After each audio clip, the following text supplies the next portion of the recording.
హైదరాబాద్ లో హరితహారం ఉత్సాహంగా సాగుతోంది. ప్రభుత్వ పిలుపుతో ప్రజలు భారీగా మొక్కలు నాటుతున్నారు. జూబ్లీహిల్స్ ఓబుల్ రెడ్డి స్కూల్లో హరితహారాన్ని ఘనంగా నిర్వహించారు. స్కూల్ మేనేజ్మెంట్, అధ్యాపకులు, విద్యార్థులతో కలిసి భారీ మొక్కలు నాటారు. నాటిన మొక్కలను సంరక్షిస్తామని అందరూ ప్రతిజ్ఞ చేశారు.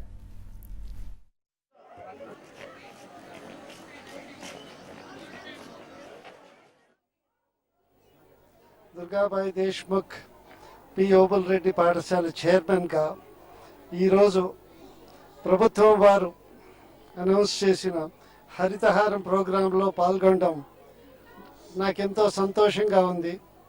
మా పిల్లలు, మా ఉపాధ్యాయులు అందరూ దీన్ని ఎంతో ప్రతిష్టాకరంగా తీసుకొని దీనిలో పార్టిసిపేట్ చేయడం జరిగింది.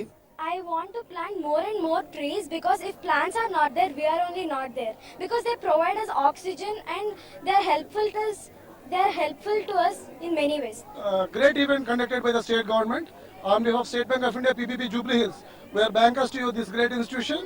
We are proud to be participating in this program and be associated with you. I think this initiative should be taken more further and let us see that greenery around everywhere so that water is more with our state. Thank you. మా పాఠశాలలో TV5 ద్వారా ఈ హరితహార కార్యక్రమాన్ని ప్రతిపాదిస్తున్నందుకు, మేము ఈ కార్యక్రమాన్ని దిగ్విజయంగా పూర్తి చేస్తున్నందుకు మరొకసారి TV5 ద్వారా ప్రభుత్వానికి ధన్యవాదాలు తెలియజేసుకుంటూ